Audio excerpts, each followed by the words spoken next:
Você vou para apenas cours anglais não? 3 semaines en chicha da en Amérique no manu finarano da inar sho en anglais.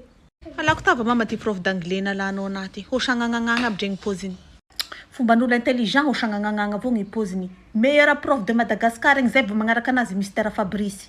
Okay, I need you to make an effort to learn English today. Okay. Mety. Zera palhav não. Anao zegny basika raha tsy te hagnano effort e. Fa tsy manino zegny. En tant que meilleur prof za Asio, managna méthode 1, 2, 3, 4. Za ba manao effort avao fe hanao koa ba manova effort pa mizaka moramora fa daholo la machine. Hello, how are you?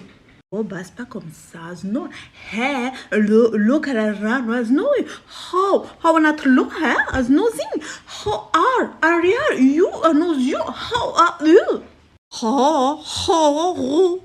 Zay. Ok, obligé Zazo m'appelle méthode number 1. Voilà là non. Marar.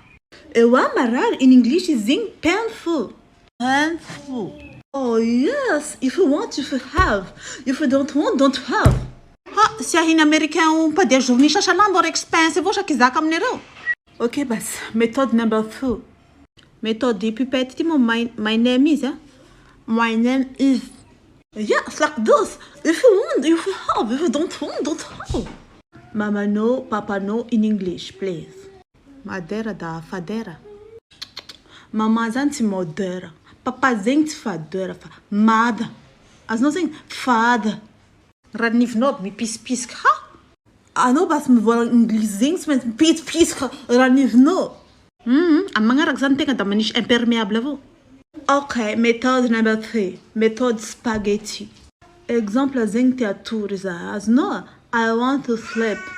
As no timilam nid vavano méthode spaghetti kara zeng. I want to sleep. Tá bom, mengas com Italia hitutupate vozanya. I want to sleep. No. Yang anga fo, kara gana. Zafad badam patena simishra az kwab ngra penarno na. E wa base vou me herker na doa ko tom zo bash nos metim pouco zo. Porque za jum no. Méthode number 4. As no zeng. Ai ti si zo betjong hanokur. Azafadi azanuno ngi méthode number 3 hetrati. I'm sorry, please forgive me my love. If you want, if you don't. If you have, no te adish mangaraka no. Sis mera prof karanabas. Huzaka ko ve mama kufasi afakao. Izastra vola voano méthode chakarazana eta hok. Alok mena samni English center Mr. Fabrice Eric.